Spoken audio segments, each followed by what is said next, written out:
Look at that. Oh my God. The spring, I just pulled it out with my hand.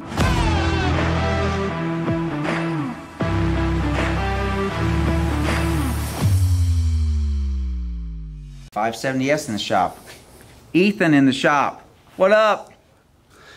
But over here, Shamar has just pulled this driveline dampener, the transmission, so we can get to it. Pull it out. Let's see what we got.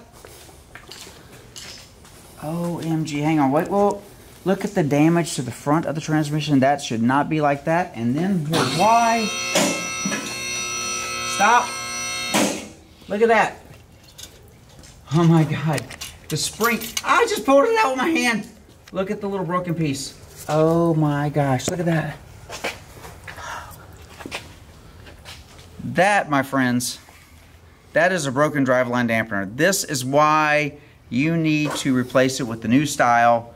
You don't want this, you don't want that, you don't want that. How fucked up is fucked up? That's all the way. All the way fucked That's up. All the way. Good night. This one's just as bad as the one we just worked on. Okay, so we're talking about misfires, precursors to a driveline dampener failure. We know, we have seen that if you have misfires on cylinders 5, 6, 7, and 8, which is bank 2, that's the driver's side bank of the engine. If you have misfire codes for that, it's usually a precursor that your driveline dampener is failing. Let's talk about the knock sensors for a second. This is a 12C engine.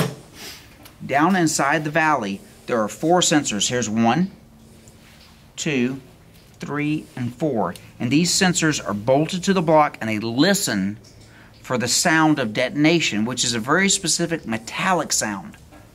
That metallic sound also can be recreated at idle by a bad driveline dampener. We just saw a picture of one coming out of the car.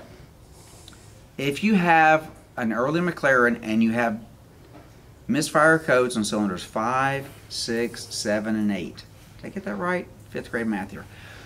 Those are the ones that are a precursor to this problem that we just saw. Let's look at the problem again. Okay, so we can see the spring that's come out. We can see the damage. The spring is physically broken right there. Look at that. Once it broke, this came loose.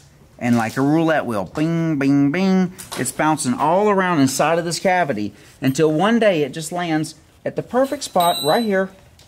And it stops the starter from allowing the car to do what? Start. You can't do it. The car won't go anymore. Here's the solution. That's garbage. We're done with it. We're going to put in a new driveline dampener. McLaren does not authorize this for the older cars because they want you to keep buying the old one over and over and over. This is what they put in the newer car. We're going to put this in to the earlier car and solve the problem once and for all. Yes.